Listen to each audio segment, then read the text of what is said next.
When I first came here, when I entered the Freedom from Torture doors, it was a dark period of my life.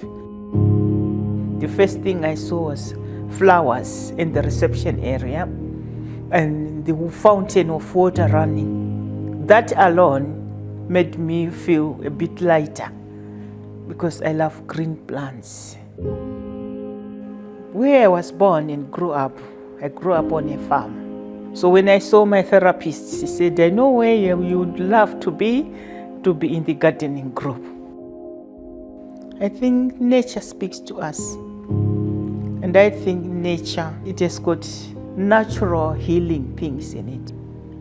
And then looking at anything that grows from the soil and thinking that thing is not just grown, it came from the dark earth, but it had life in it.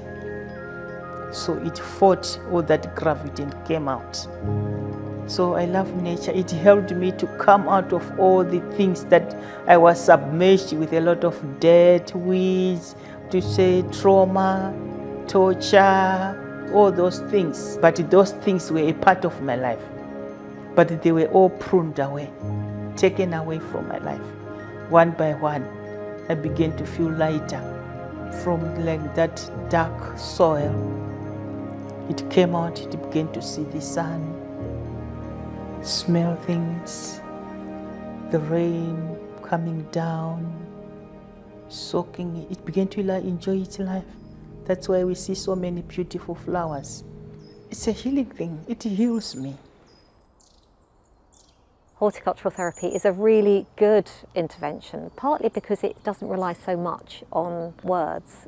You're there in the moment, you're working with plants. We will usually start with a sensory walk around the gardens, having a look at all the plants, noticing them, smelling them, tasting them if necessary, if they're edible. And those can trigger all sorts of conversations about what those plants mean to people. But what is clear is that all of them, if it's done right, seem to kind of get calmness as a result of being in the garden, even if it's just a moment. The main inspiration for the Freedom from Torture garden was through visiting the headquarters, seeing the horticultural therapy in practice. And it's a garden of memories. After speaking to the survivors, they were nostalgic for their homelands, for whether it's the flora, the food, and by giving them a space evocative of happier places, happier times, it helps ground them in their new place of abode.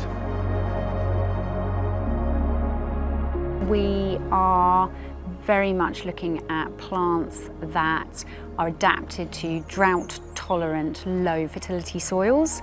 So these are truly survivors of the horticultural world. Tough, woody, long-lived plants through to tiny little self-seeders. Again, all long-term survivors in hostile environments that will be seen at various stages of growth throughout the garden. We will have drifts of Nigella sativa, which is the edible Nigella seed, which again links back to many of the survivors' culinary cultures and what they might be putting in food. So this will be an edible in the garden, but it will self-seed everywhere. So this plant is capable of reproducing 2-3 times a year, and that's how that plant survives in these difficult environments. So this looks like a fantastic example of the naturalistic ecological planting that we're taking to the show. How are you achieving this, Emily? Yeah, so basically I've gone out into our gravel garden and this is how it would look just seeded around. So basically I've just scooped it up and popped it in a tray, and this tray will be planted in the garden so that it looks, so it's been there forever really. The garden is designed as a place where survivors can undertake therapy. It might be on a one-on-one basis, it might be with a family member or a friend, and towards the end of the path you have a sunken communal seating area where you can build your community, you can share recipes, you can harvest plants and edibles from within the space, and then you get to sit around a communal oven and break bread from cultures worldwide. It makes such sense for us to have a garden at Chelsea. Having gardens that are resilient and gardens that have plants that survive in tough environments. And that's such a fantastic metaphor for our client group. that fits so nicely with the ethos.